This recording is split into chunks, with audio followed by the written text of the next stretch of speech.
This is West Ham Unofficial. Come on, your Irons.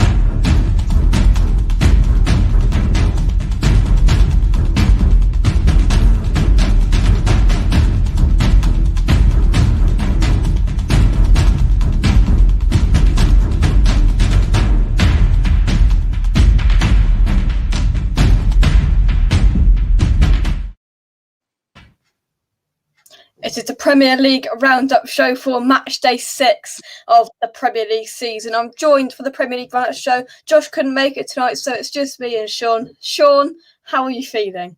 Good evening. I'm surprisingly not too bad after the result. Don't know. Yeah. If you can't change something, why worry about it? That's a good motto to have. So. There we go. Good evening to everyone in the chat. Pete is in. I hope you are well, Pete. Right then, a new thing. We trialled it with just Josh and Shaun last week. It's the West Ham Unofficial Predictions League. We currently got 17 people in it. That might change. That might go up. That might go down. Who knows? But Shaun, should we have a little look at the standings? Go for it. I think I had a bad week, to be honest. Not great. Not great. We will start at the bottom with Troy Catley with 0 points. Shaun there on 0 points. Rob 0 points. Oscar, Josh, me, Daya, Clive, and Andy all on 1 point. Tom on 2 points. Colin and Richard on 3 points. And then you've got Ollie, Kent, Mike, and Phil on 4 points. And then just ahead of the chasing pack is James Fever, who's won week 1 of the Prediction League. Tops it with 6 points. So what we're doing is we're picking out 5 of the best or 5 of, we hope, the most entertaining games of the weekend, and people are going to give their predictions. So you get 3 points for a correct score and 1 point for the right outcome, whether it's a win, lose, or draw for whichever side. So yeah, that's intriguing. I didn't have a fantastic week, but James is top of the league. Will he stay there? You have to find out next week. Andy, West Ham United, I hope you're well. Congratulations on hitting 150 subscribers tonight.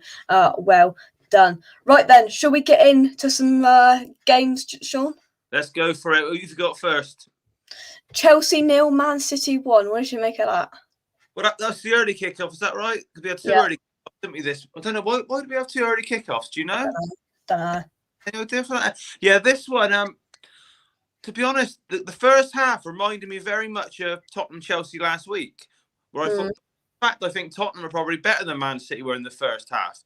But second half, I think Man City. There's hardly any chances in the game in the first half. But second half, obviously, Man City, they sort of prod away, don't they, Man City? They're not...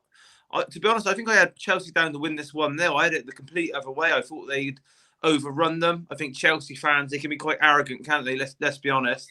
I would bet they got ahead of themselves a bit of this one, like I did, and went 1-0.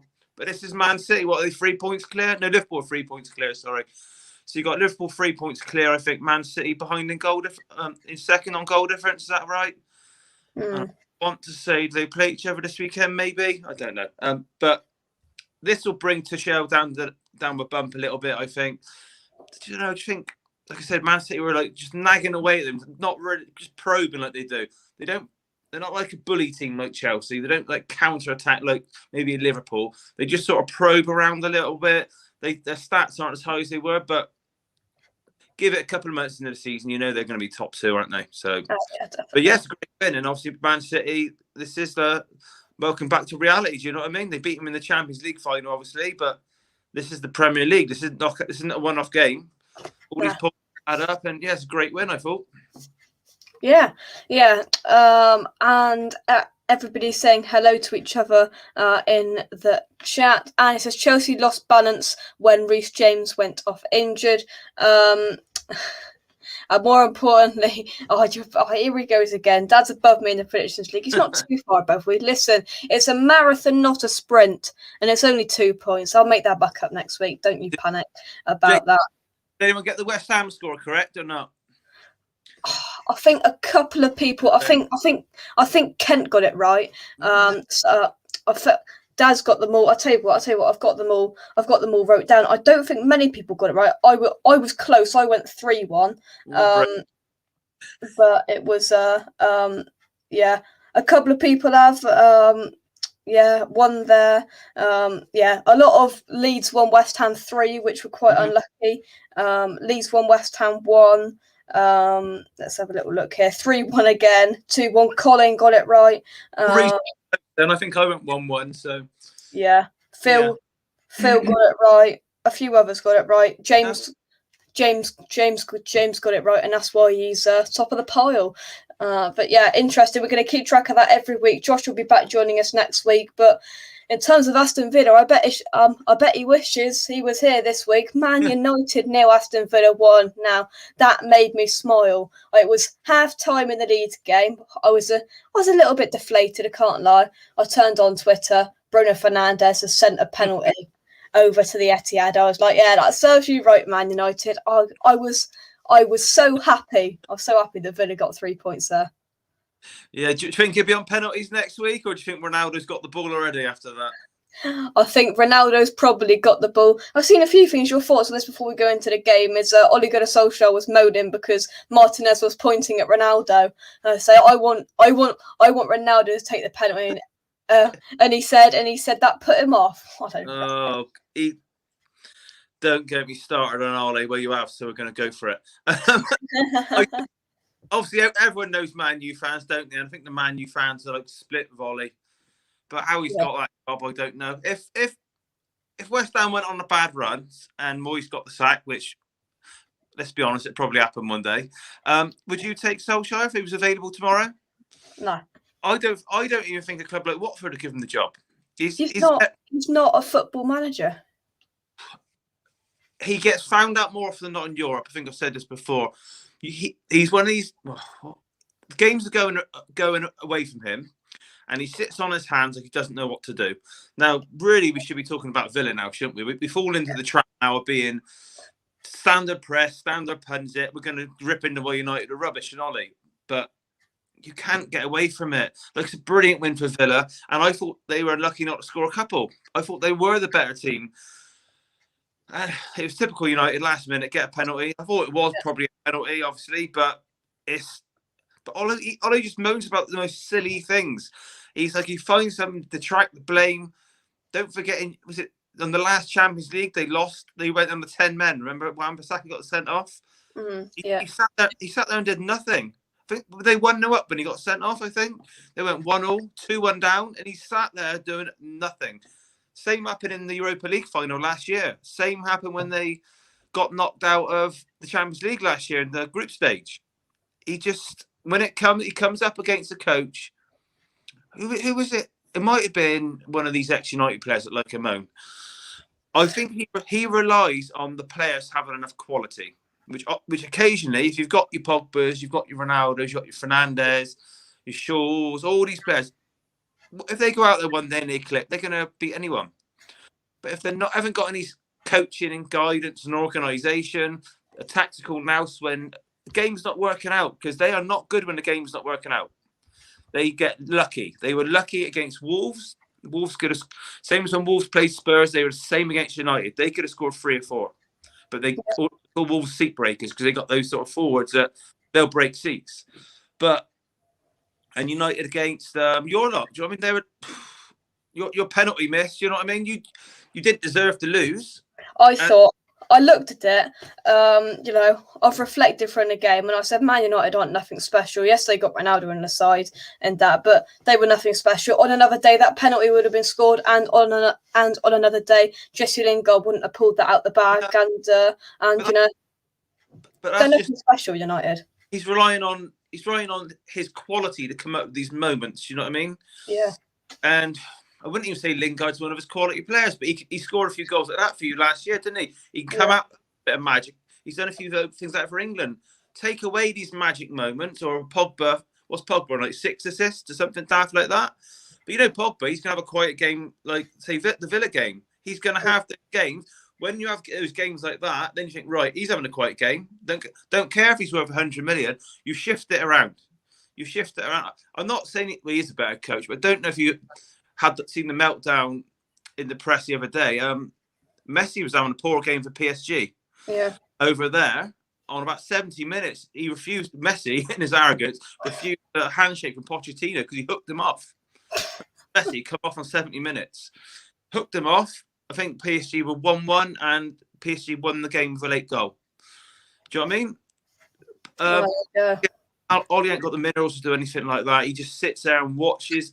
Almost like he's crossing his fingers, like, we'll get there in the end. Well, I think the way he sits there and just lets it be, it reminds me of the way of Louis van Gaal. He just sat there and just let things be, to be honest with you. I thought, you know, if they don't win something this season, he's got to go. The amount of money they've pumped in, I thought, you know, David Moyes had the impossible job of going to Man United, you know, as the next manager after Sir Alex Ferguson, and he wasn't given any money, and he was kicked out, you know, pretty much straight after he got the job. Yeah. Ollie's been given hundreds of millions of pounds to spend, and he spent it. And you know, if they, I think, yeah, I mean, Sancho against us in the cup.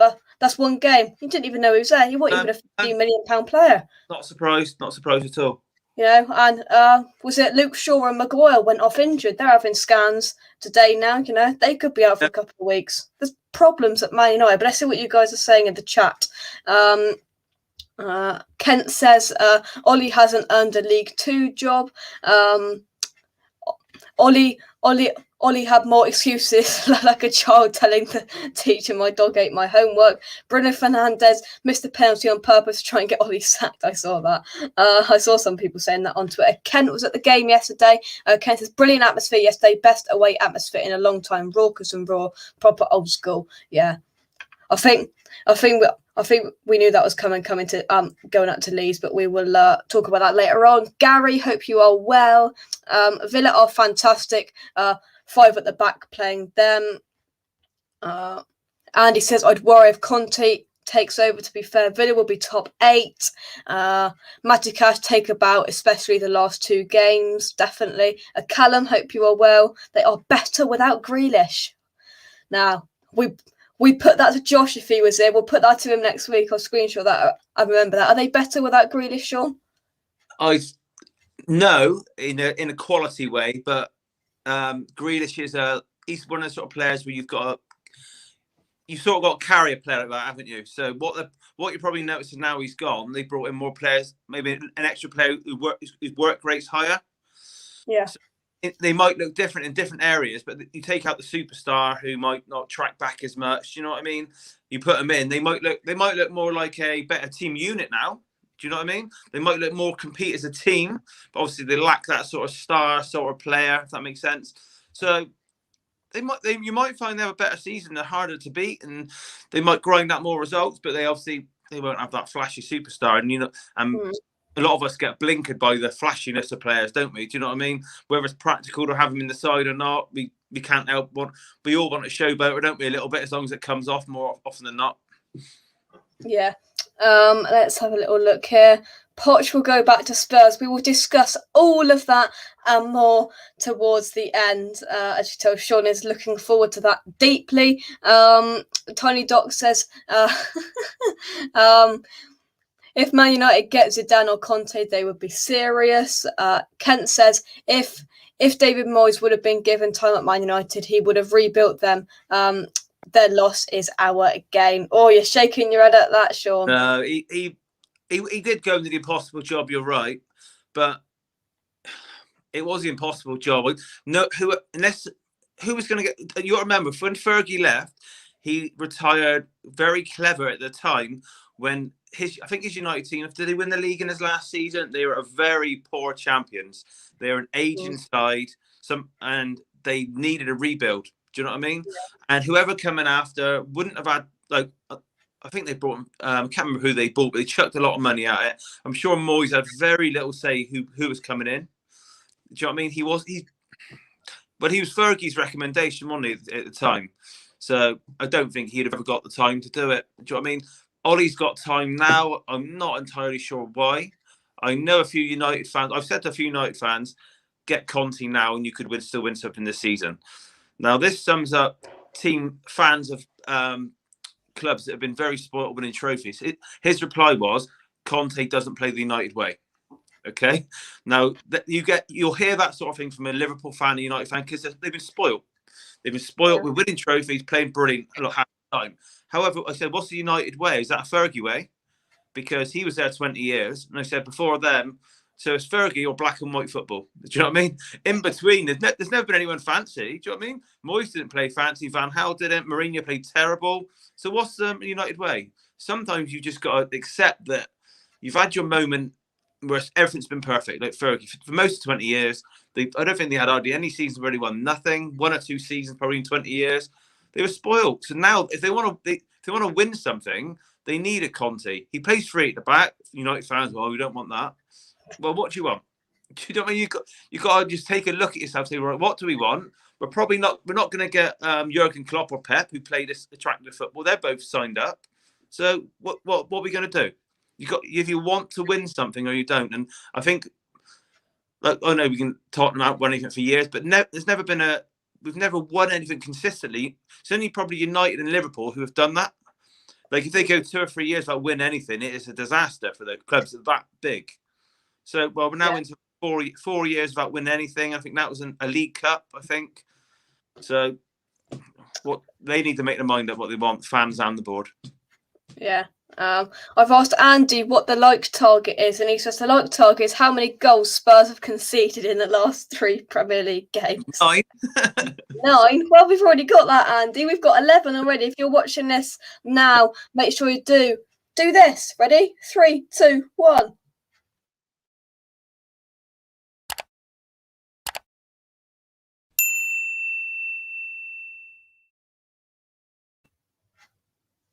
Why not do that? Make sure you do drop a like on the video, subscribe if you're new around here. I am working on getting that to just be here so we can speak at the same time of it coming up on screen. That will be in the next couple of days, I hope.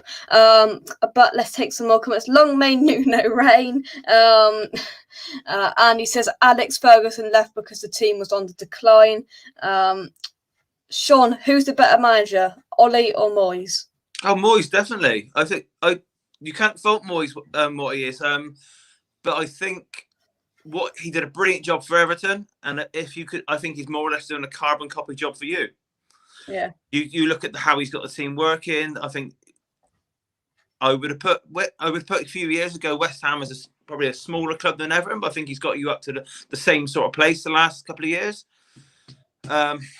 It's a tricky one for you boys, isn't it? It's like he's probably got you in a place now where you haven't been consistently for years, I'd say.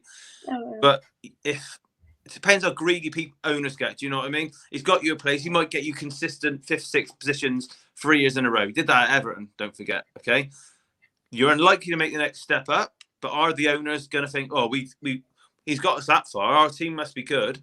Owners aren't very football minded sometimes. You know what I mean? So I don't know. All it could take with Moyes is to have one season where he dropped to 8th, which is very easy, or even lower. And the owners might think, oh, hang on a minute, he got that team to 5th, 6th. And then they pull the trigger. Do you know what I mean? You know what owners are like.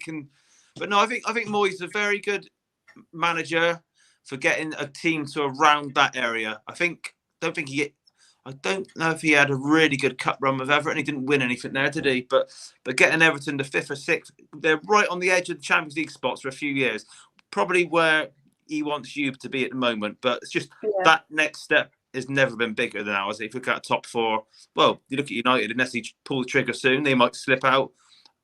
Leicester, I think they're having a wobble. Do you know what I mean?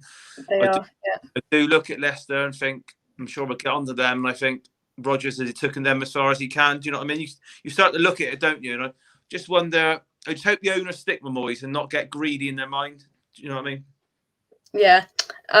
Talking of Everton away day coming, who's going to Everton away? Because we might be, you never know. Right. I just had to say that now. In all seriousness, I'll go for the following squad numbers for a like target: Felipe Anderson, Christian Daly, and Pablo Fornals. By the end of the show, somebody at the end of the show tell me how many likes, or Andy tell me how many what the squad number total is for the likes. Right then, that was a Manchester United debate. Let's go on to the next game on Leicester 2, Burnley 2. Just talking about Leicester, what did you make of this, Shaun? Well, Burnley were 2-1 up until late on, weren't they? Did they nearly nick the win? Yeah. I don't know. Leicester, I've watched him play a few times, and I think, was it Vardy got his first league goal as well this weekend? I'm pretty sure. Vardy scored a hat trick. One at the wrong end, two at the right end. Burnley have only got a couple of points, haven't they? So people love to relegate Burnley, don't they? Every year you get the league positions come up. Burnley have had enough. To my surprise, Dice signed a new contract, didn't he? Was it last week or the week before? I started to wonder whether he was getting fed up because they don't spend any money. Did he think he took him? So I was surprised to see him give him a new contract. But fair play, and that's a brilliant point at Leicester. But Leicester, don't know. I've always rated Rodgers. Good man. Obviously, he's won the FA Cup there, the Community Shield. I don't know if they like hit the buffers a little bit. I don't know. Their scouting's always been brilliant as well. But the problem is with someone like Leicester, they always tend to build up a good player, and then they tend to sell one or two as well. And a player like Tielemans, I wonder whether I think he's class, but a bit like probably the Harry Kane situation. Someone like him, if he hears that someone like a Man City are talking about him, straight away will they want to go? And I think they probably will. But this season they haven't really got going, and I'm not sure why, but it wouldn't surprise me if this sort of iffy spell continues for a few months yet, to be honest. But 2-2, they got goals, didn't they? So, but I think it's a good point for Burnley, and it wouldn't surprise me if Burnley now slowly start to get a couple of wins. They won't go down. Say they won't go down. I looked at the league table yesterday, and you could probably wipe out Norwich already. Okay.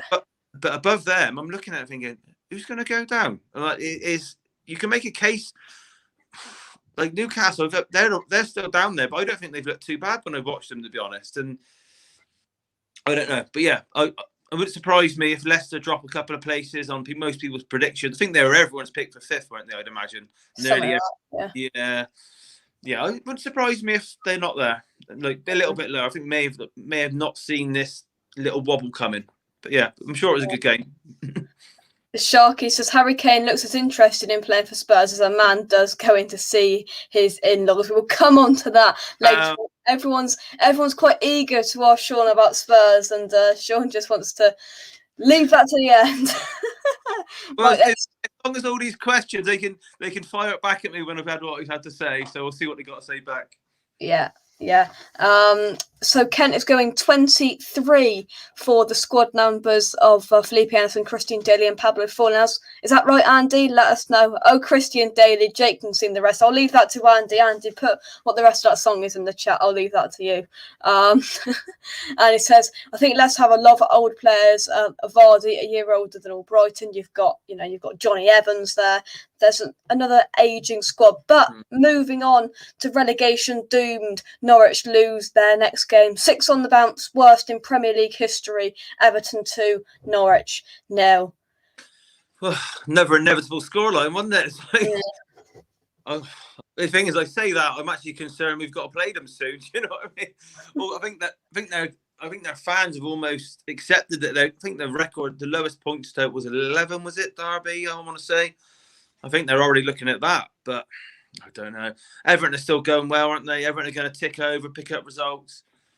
But Norwich, I don't know. It's frustrating because they're a good club. They're a sort of club that, a bit like a Bournemouth, maybe, that you can't help have like a little soft spot for. Do you know what I mean? You'd like to see them do well. They're obviously, I think when they went the league, dropped down the League One a couple of seasons ago, and they were still getting 23,000 fans watching there. So it's a small city. The whole city gets behind them. They pack the little stadium, which holds like 25,000 or whatever. Is it Farke? I don't know. Has he learned? What's he learned? What has he learned? I just don't. It's frustrating. Well, he's just What released. I saw his post-match press conference, and it seems like he's repeating the same Yeah. stuff every single week. Like, something like, we've got our injuries back now. I'm confident we'll get points next week. I'm confident we'll get points next week. We'll get points next week. It's false promise after false promise. How much longer can the Norwich board just sit on their hands before they've got to make action? But this is the thing. Are the board bothered? Because you do get this. Like, you get some clubs which don't mind yo-yoing, and it's a strange one. As a fan, I don't know. I'd get my head around it. Do you know what I mean? Because you have a brilliant season, flying at the championship. I think they won the championship twice in the last 3 or 4 seasons. Yeah.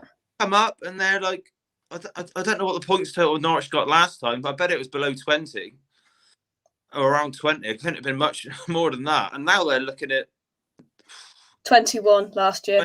21. And if you look how they started this season, you'd probably say they're going to get less. And I think most of their fans say they get less. They sell players. I think they bought quite well, but it's just a rollover. It's a pushover, and I'm not convinced the board. I don't think the board put it into the trigger either. I just don't see it. What some players they got there. They got some really good potential. They've got a mix of young players like Max Aarons, and then they've got the experience of Tim Krul in goal. They've got Pukki up front, who seems to score 20 to 30 in the Championship and can't score 5 in the Premier League. You've got Kabak, who was at Liverpool last year. There's players there, but just nothing is working. Let's see what you guys are saying in the chat in terms of Norwich then. Daly was our Scottish Maldini. Jake Felipe Anderson just tore Mourinho's team apart today. Interesting. Could Norwich get the worst ever points total? I agree. I'm going to see what is the worst ever points total in the Premier League. Anybody know? Sure, it's 11. Derby, maybe? I bet Kent knows. Right, I'm gonna Google it. Kent, what is the lowest points total ever in the Premier League? What is the lowest points total in the Premier League? So it is. Alright then. So I know the number. Let's see whether you guys. 11. It is 11 for Derby in the. Where is it? In the 2007-2008 season. All 17 says Andy. No, it was 11 by Derby. You guys got it right in the chat. They make more money doing the parachute payment coming up and down from the Premier League to the Championship like a yo-yo. They certainly do. Sunderland was second. Jake, like you said, Max Aarons is a very highly rated right back. I do rate as well, another English lad. They'll go down. They'll probably sell them for 25 million a piece, and that's 50 million going down. 3 years of guaranteed parachute payments. Do you know what I mean? They are because they can create a player, and they're quite good at buying these talented little players. As owners, they're laughing, really. Yeah. Do you know what I mean? Oh, well, is that actually true? Derby won 1 game that season, picking up 11 points. Tottenham or not? Go on, Sharky. But was it Tottenham? Only Tottenham can make Ben White look like Van Dijk. Norwich are rubbish. Not once in the last 5 years have they challenged to stay up. Next game is our game. Well, what a game it was. It started off with a Rafinha perfect finish in the 20th minute. A lucky, unfortunate goal. Nice for West Ham to have a bit of luck for once after last weekend. A lucky Junior Firpo own goal / Bowen goal to level it up, and then a Mikel Antonio cool, calm and collected finish from a 1-on-1 from a fantastic pass from Declan Rice for the assist. What did you make of it, Shaun? Well, it's a brilliant win, firstly. It is like not many teams will go. I know I've knocked Leeds and Bielsa quite a lot, but not many teams will go to West Ham and win this season. Do you know what I mean? The atmosphere will bully a lot of sides. So first and foremost, it is a brilliant win. I think you're 1-0 down. Do you know what I mean? The comeback, I think I had it as a 2-2. I thought from a betting perspective, both teams, the score was nailed on because Leeds usually miss a hatful, but they're always guaranteed 1 or 2. I will say, it's not knocking West Ham at all because you can't knock a bit of luck. Obviously, you got the own goal, but it was a hell of a time to play Leeds. The players they've got out. I think it's well known. Bielsa, again, probably knocking Bielsa. He loves to work with a small squad. He just wants his first team squad. He keeps very small, and then he tries to build a very talented under-23 side that are in this B team, Premier League, B team league, whatever you call it, Premier League 2. So to play Leeds when they've got a lot missing, I think they had 3 centre backs missing, did they? They didn't have the striker. So Leeds were disjointed. So for West Ham to almost go there, they want a smash and grab. I'm going to call it a smash and grab because you've gone there, they've got half a team missing, own goal, and it's a brilliant result. Do you know what I mean? Sometimes they're the sort of games you just love to win. You haven't got to go and play well, but the fact you've gone there, got to win, and got out. Do you know what I mean? The thing with it is Leeds come at you at 200 miles per hour in the first half, and then you get to the 70th minute and they tire, they slow down, and that's when teams like West Ham, we are incredibly fit this season, come and bite you. And we left it late, but we did end up biting in the last moment. It was Newcastle who were Derby got their 3 points off of Sharky. West Ham finishing 5th this season. I'd like that. Atmosphere was unbelievable. A couple of fans managed to get on the pitch. Kent, tell us, what was it like when that goal went in, and what did you make of the around 5 people that managed to get on the pitch near the players? One thing I did like, Souček and Ben Rama were trying to hide them from the stewards and get them back in the stands before they got in trouble. Sharky says West Ham were poor in the first half, but looked more at it in the second half. Love Antonio. He's an absolute star for us. He certainly is. And the quadruple is still on for the Hammers. Whoever do these Carabao Cup draws, FA Cup draws, are trying to get us out desperately. We got Man United, then Man City, but we just won't hold back. Next game, Watford 1, Newcastle 1. Would you say a relegation 6-pointer and a valuable point for both sides? I bet this was fun to watch. You're probably right. These two are going to be down there scrapping. They'll be right at the bottom. I don't know. These two sides, I say, are quite similar when I say they're two poor sides that have got two sort of up-and-coming superstars in the side. Is it Sarr that Watford have got? I think I don't actually know if he played, but I think he's an outstanding talent. And the Maximan at Newcastle, do you know what I mean? I know he can be a bit of a seat breaker at times as well, but when he's on fire, I think anyone would take him. So, but yeah, when I said earlier about Norwich being a dead cert going down, and you look at the rest, these two are going to be down there. So, I don't know. I know it's very early in the season, but you probably think, if one of them would have just nicked the 3 points, then they think, right, that might count at the end of the season. But a little 1-1, do you know what I mean? It's probably doing neither any favours. I think both have played okay so far, but not really. They're not picking up. I think didn't Watford have a brilliant win? Who they beat? Did it Villa or something like that? They beat someone 3-0 or something like that, which I didn't see coming at all. But they're going to be down there, aren't they? And I wouldn't have paid a lot of money to watch this game. Yeah, Ismaila Sarr is certainly a good player. He started and he scored Watford's goal. Yeah, he's good in this game. He's a really good player, and he's really annoying me because I keep putting him on the bench in my fantasy football team. And I think he scored about 40 points, and he's on my bench. So I've dug out now for next week. He is in my starting 11. So watch him get sent off now. I put him in, but. Let's take some comments. I think you lot should prioritise Europa League when it gets to February. Well, yeah, if we're there, it is prioritised out there with the Premier League, I think. Tiny Doc says, I feel sorry for St. Maximan, too good for Newcastle. Definitely. Right, next up is probably, some people are saying, going to be the game of the season. There was clearances off the line from both ends. There were 6 goals. There was the drama in this game. Brentford 3, Liverpool 3. It's showing, Shaun. Brentford, they're not going to just lie down and let their tummies be tickled, are they? Oh, they're this year's Leeds, aren't they? Yeah. Basically, everyone's like, "Oh, look at the fight that Brentford are showing." Yeah, we see. I don't know if Sky have latched onto it yet, because the Sky couldn't stop talking about Leeds last year. But yeah, they're not gonna hang about, are they? They're not gonna, like you said, lie down. And Liverpool fair played them. They went at it. I thought a draw was probably a fair result. And yeah, with Brentford, I think they're definitely going to stay out. They're going to be mid-table.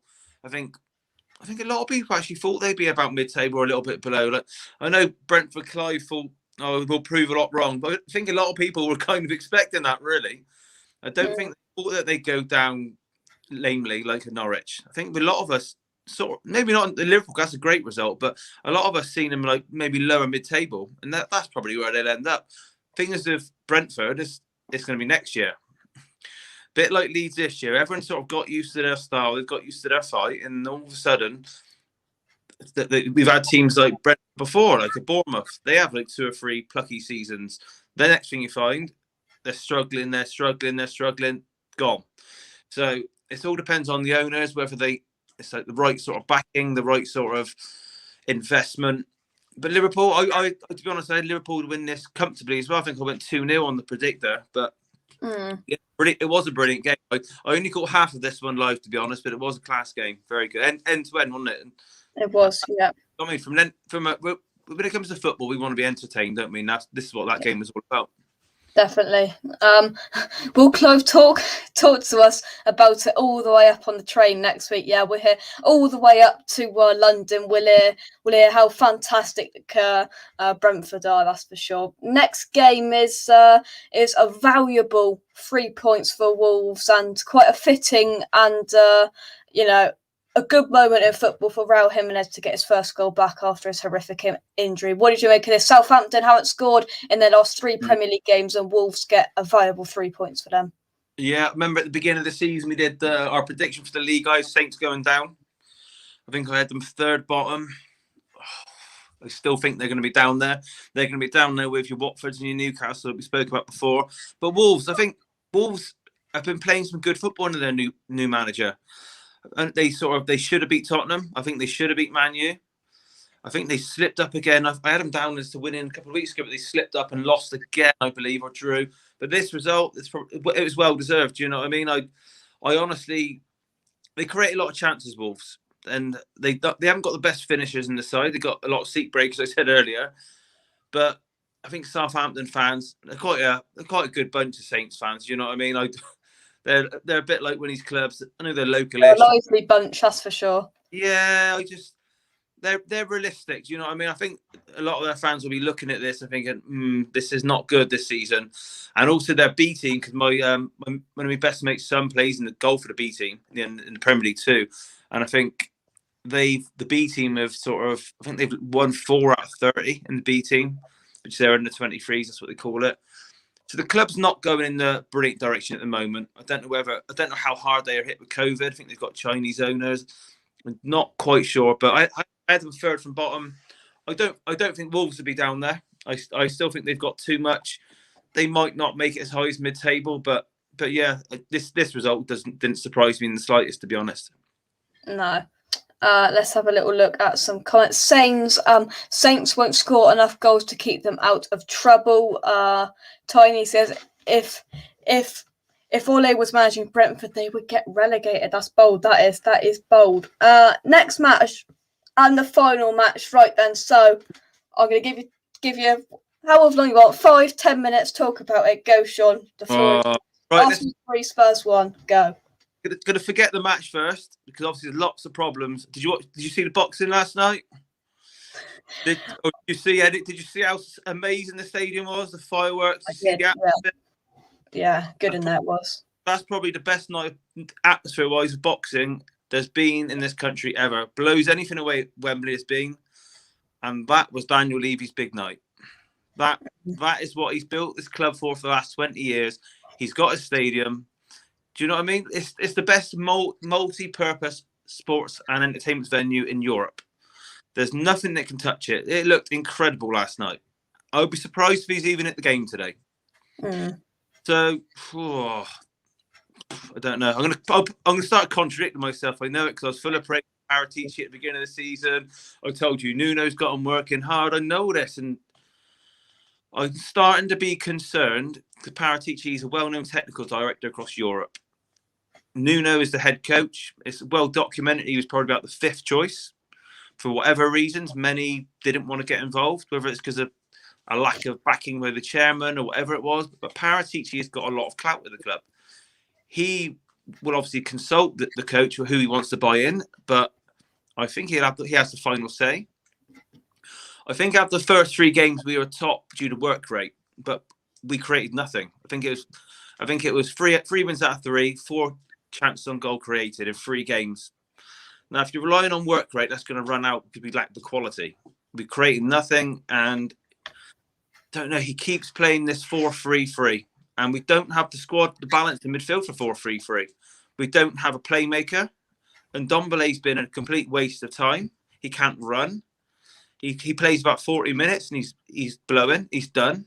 So I'm thinking but he's a record signing. So I'm starting to question now. Dele has lost his creative side. All we can do now is run. I think after the first 3 games, no one had run more in the Premier League than him. So all we can do is run. You've got Tango and Dombele who can't run. And then you play one sitting midfielder in Højbjerg, who can be good in a 2, but he won't stay still in a 1. So at 3:30 today, when the team sheet came out, he's gone 4-3-3, and he's played the most open midfield you've ever seen in your life. Tottenham Twitter was just full of it. It's like, that is the most open midfield ever. They've got 5 in midfield. I don't rate Arsenal. They're not a good side, and I don't even think they played well today, really.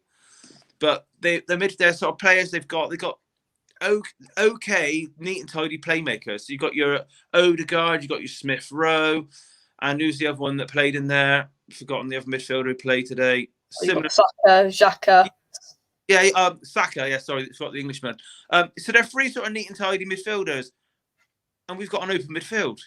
And I'm like, well, not just me, the whole of Tottenham. You know, when you see a team selection, go on Twitter, it's just bombarded with the rubbish. Yeah.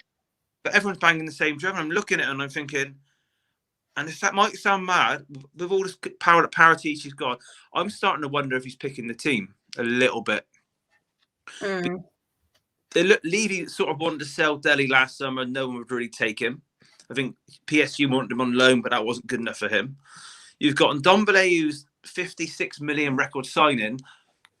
The last 2 summers he's had a sulk, doesn't want to be at the club. Can't get fit, injured, won't be fit, can't last an hour. All of a sudden, he started in the last 2 games. I don't know. Is he playing and put him in the shop window? I just don't know. But a few of your comments earlier about Kane. I don't think he looks like as disinterested as what a lot of people are saying. I don't know if people are getting influenced by what the press and the pundits are saying, because it makes a good story. Look at Kane, he didn't go to City. But today, I didn't think he was too bad. I thought I've hammered their sign of Ramsdale, but I think he saved them a couple of times today. I think Kane had chances on goal. He saved 2 good saves. I thought we had a Stonewall penalty waved away. I was really surprised that wasn't given as a pen. I think we've seen them more often not given as pens. But that said, I'm not saying we deserved anything, because it probably could have been 4 or 5-0 at half time. And we did look like we had a lack of desire, but I don't know if a lot of that come down to how we were set up from the off. I did actually listen to your show last week with you and Josh, and to be honest, Josh had a little dig at Tottenham having Oliver Skip. Remember he said that? He did, yeah. He's listening, but Oliver Skip's what we missed today, and he's been brilliant this season. And he come on, and I thought he was probably our best player. He come on, he was one of the very few that showed a bit of bite. He was the only Tottenham player to get a booking. Like North London Derby is usually littered with bookings. Do you know what I mean? And he come on. I think he played 45 minutes. Did it come at half time? He got stuck in. He roused him along. Højbjerg needs Skip next to him for it to work. And going back to who's picking the team, I know we had a game in midweek and he's got to rotate it around a bit, but Skip was our best player midweek against Wolves. The second best player, if not the best player, in fact, I think he got voted man of the match on Tottenham Twitter, was Brian Gill. Yeah. He's brilliant. I thought he'd come on today, 20 minutes. He makes things lively. Yeah, he's one of those. He's a tricky little Spanish winger. He makes things happen. He's good on the eye. He's dangerous. We've lacked creativity. I know he's only young. I think he's 19. So Nuno he's saying he's taking his time for him. We've got to nurture him along. He's going to be sacked by the time he's ready. You know what I mean? But do you know what I mean? He can last 90 minutes as well, and Ndombele can't last 90 minutes. If he wants to play Dele, drop Dele deeper, get Gill in there, so you got an extra runner. It just didn't add up. It's almost looking like to me, everyone was crying out for Gill to play today, and no one really expected Skip to be left out. So why is he playing Ndombele, who can't run, and their 5 midfielders going to run rings around him? He's brilliant at his feet. If it's not at his feet, he's useless. He can't run, and he's got no commitment to get fit. But on Kane, I feel sorry for him. I feel sorry for Son. They deserve better. The keeper deserves better. Again, we were a bit static for the goals, but I don't really put that down to shocking defending as such. They just played through us. And I think there's a few videos going around of Højbjerg sort of going to close down, and they literally do a 1-2 around him, and he's spinning in a circle. But again, we didn't have a bad transfer window. Not one of them started. So I would have probably gone Tanganga because he's a more defensive right back. So you got Emerson, who's a more attacking right back on the bench. I get that. I sort of understand why he went back to Sanchez and Dyer, because they were brilliant the first 3 games of partnership. But they need protection in front, and there was none of that today. So we haven't quite bought him yet, but a brilliant centre back on the bench from Romero. You don't get voted the best in Serie A and win the Copa America if you're not very good.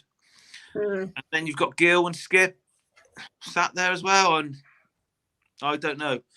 A lot of fans now are calling for Nuno to go. I won't lie. If you're bored and you want to check Tottenham Twitter, they're all saying he's out of his depth, which it might be true, but I'm concerned whether the next coach won't get as much of a chance as well. I don't think he's got a lot of control, but this 4-3's got to end if he's got any chance. The squad's 4-2-3-1. We played that for the past few years, and it depends if he goes into a shell now and plays his back 3. Do you know what I mean? It's got to be a 4-2-3-1. You sort of got 2 decent holders. He can pick who he wants to play behind Kane, but he's in trouble already. I'm not going to lie. He went manager in a month last month, and he could get sacked this. Yeah. Let's see what you guys are saying. Best ground in the Championship, the Tottenham Hotspur Stadium. Nuno is a terrible manager. Got sacked at Porto and Valencia. I thought Wolves was a perfect fit for him. To be honest, he had a really good first season in the Premier League. Not so good second. I do think he is slightly out of his depth. Gareth says the worst thing that's happened to Spurs is Kane has stayed. I can't see how you're even getting top 10 this season. Kane looks better and sharper than most. He does. Thing is with Kane, this is the problem with. Because as English football fans, we're strange at bashing our own, aren't we? Let's be honest. Yeah. And even when he's in an England shop, people are saying Kane's quiet. Next thing you know, he's through 1-on-1 twice. The best strikers can be quiet for 20 minutes, then they've got a chance. Do you know what I mean? I've seen it all the time. Kane can have games where he's brilliant and bosses the game. I've seen it many times. He's also had a lot of games where he doesn't do a lot, then he has a chance. I always say with strikers, you start to worry when you're not getting the chances. He's got chances in every single game he played this season. He hasn't quite finished as many as he'd like, but his record for club and country since the season started, I think, is something like 5 goals in about 8 games. So it's all comps, all for club and country. It's not bad.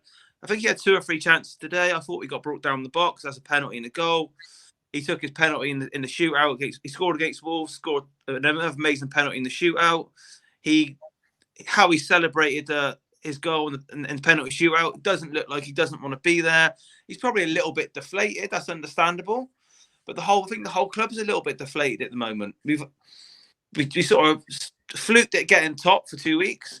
Then next thing you know, the international break, I think we lost 6 players to injury, and we got 3 players in South America, and then have to go to Croatia to self-isolate. It was a bit of a disaster international break for Tottenham. I think we lost. I think we were about 7 or 8 players for various reasons, and Nuno is using that as an excuse a little bit. But I do get that. I do get the excuse, but then there's no excuse not to carry on playing the 4-3-3. Do you know what I mean? If we had a proper holder who was very intelligent in the holding role, you might get away with it. But Højbjerg isn't that. He goes chasing, lost causes a lot. He's one of them sort of warrior sort of midfielders where he just goes charging about, hassling, closing down. So yeah, I can see him making an excuse for the injuries and the disastrous thing with the South Americans, but then set us up properly. Do you know what I mean? Yeah. And he got his pants pulled down by Tuchel with bringing on Kante against Chelsea. So I mean, I thought we were a better side versus Chelsea first half. one sub and a formation change by Tuchel. Next thing you know, we're 2-0 down. And it's like, and then a bit like Ollie, I slate him. He sat there. I was like, didn't make any changes. Don't know. Let's see what happens with him. But I'm not at Kane in the slightest. But he'll still score 15 plus goals in the Premier League. Let's have a look at some of your comments. Manny says there was 2 Spurs players that just walked back for that first goal. Ali, what did you make of him? I feel from a bit Tottenham fans bashed the life out of him. Really, he's had a hard. I don't know if he's had some personal problems the last couple of years. I felt sorry for him last year. He was sort of, Mourinho likes a scapegoat player, doesn't he? A little bit. He takes someone in. He did it with Luke Shaw at United. He picks a player he thinks out of shape or not pulling their weight, and he hammers them. And he did that with Dele last year. Didn't use Dele for a lot of it. Brought Dele into cup games, and Dele played really well in some cup games. Fans are crying out for him to come in. Didn't start him in the Premier League. Mourinho also did it with Bale. Bale was class last year when he played. Didn't use him enough. But now, I think pre-season, Dele was on Instagram a lot, just doing a lot of gym photos, and he is probably fitter than he's ever been. But he's sort of now, I don't know if his confidence has gone down, his sort of football ability, but he's almost now sort of developed into a box-to-box. Do you know what I mean? Mm-hmm. So that's fine. You can have a box-to-box midfielder, but then you've got to have someone that then leaves a hole for a creative player, which you're missing. And look, Tottenham, it's hard for me to really, really slate any of the midfielders apart from Ndombele, who doesn't commit himself enough, in my opinion.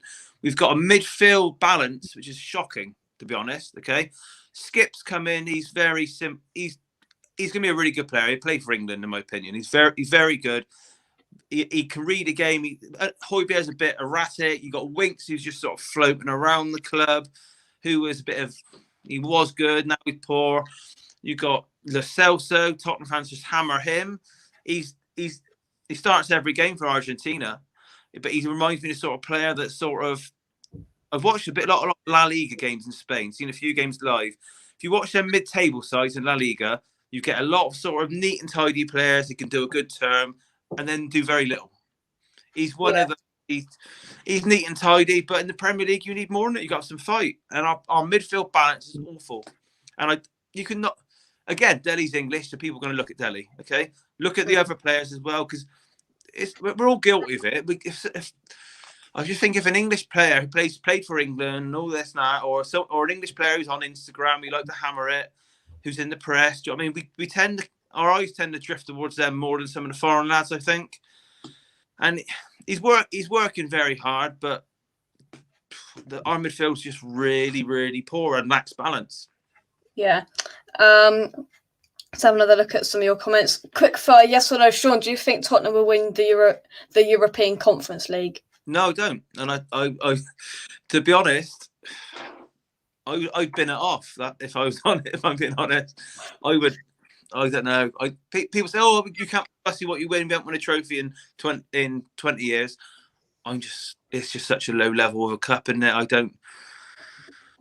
But I'll ask this to the West Ham fans, okay? If Tottenham go on and win that, what's it called again? Europa Conference.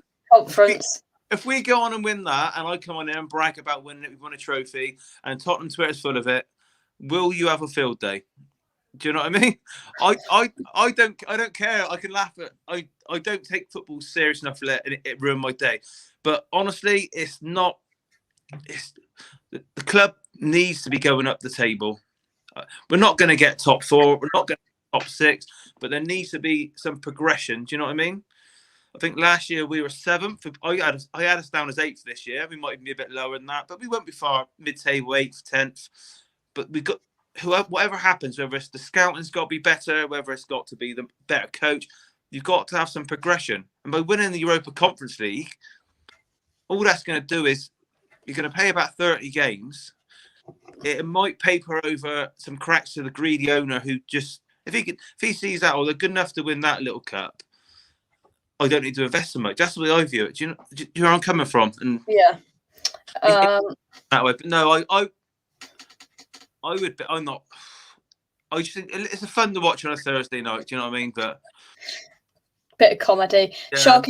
Sharky says Spurs win the Europa Conference League, then they go into the Europa League next season. Daniel says, I think Aaron Ramsdale was amazing for Arsenal today.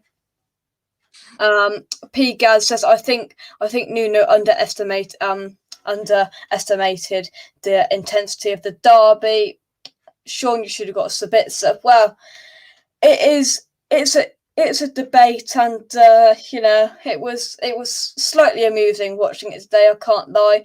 The last game that takes place tomorrow night is some sort of derby, I think, down the coast. Wrong one. Crystal Palace versus Brighton. Quickly, your thoughts on that, Shaun? Yeah, they call it a derby because the motorway links it, don't they? Yeah. It's one of those little. I can't even remember what motorway it is, to be honest. It's probably be a good game. This obviously Palace turned us over. That game, everything went wrong for Tottenham, so that might not be a good gauge. It wasn't like today. Do you know what I mean? I think we had a threadbare team. Dyer went off injured, then Tanganga got sent off. So I might ignore that game because it might have made Palace better than what they were. And I think Brighton. If Brighton win tomorrow, where do they go in the table? Because they are flying. So tomorrow, it's simple as this. If Brighton do get 3 points tomorrow, then it is just loading up. Brighton will go up to 15 points and Brighton will go top of the Premier League.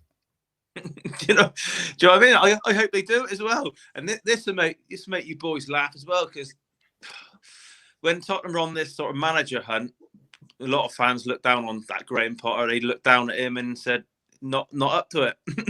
And I'll be totally truthful, I don't think he'd take the job if he was offered it now. The rumours going around we had the manager search was that he was very, very interested in the job. But when he caught wind that he was about 4th choice on the list, he said, shove it. So, but Brighton, I think people who said last year, who are not even sure who they've got up front this year, but all last year they were saying brilliant football side, but couldn't get the ball in the net. And if they could change that, they would be a top half of the table side. And I know it's early days, but I think it's quite clear that they're going to get the top half. And I would love them to go top. That'd be brilliant, wouldn't it? And I'll be honest, like I said, Palace against beating Spurs 3-0. They deserved it, but it was a bit of a false result a little bit. So I wouldn't get carried away with that. If you something like this in the past, you look and think, right, draw straight away, wouldn't you? Like similar sort of size. But I think Brighton could outplay them this tomorrow, and I do. I hope they go on and beat them. Go and it'd be nice to see them plucky little Brighton up there on top. Yeah. Let's take some comments. Brentford Clive, looking forward to Sunday. Jake, I am. Yeah, I am. I think Ben Rama will score. I can see it. It's written in the stars. It's going to be a really tough game, though. Brentford are a very good side, as you know. There you go. Ben Rama against Brentford next Sunday. Tough game. 1-1 tomorrow night between the two sides. Brighton is hot, but Vieira has Crystal Palace organised. He certainly does. Clive says Brentford, no Ben Rama's game inside out. We'll contain him. I think our back three will look after any threat from Antonio. I don't quite think so, Clive. I think you might slightly be underestimating our attack there, slightly. Here you go, quick fire quizzes are Shaun and Jake, who's going to win the Champions League? Champions League, I like a little bet, as you probably gathered. I had a little cheeky bet on PSG to win the Champions League, and they're on at 8-1. They're now 7-2, and I put them in a treble with Bournemouth and Sunderland to win their leagues. I'll stick with them. Hopefully, Messi comes good and wins it for him. I could be totally wrong. I don't think an English side will win it this year. Well, there we go. I don't care about the Champions League. It's all about the Europa League, that's for sure. But there we go. That's the Premier League roundup show wrapped up inside an hour. Shaun, thank you very much for coming on, despite the dismal performance from your side today. Very, very well put across points. Thank you to everybody in the chat for watching. And why don't you do this? Drop a like on the video, subscribe to West Ham Unofficial if you're new around here, and we'll see you in the next one. Cheers, guys. Bye-bye.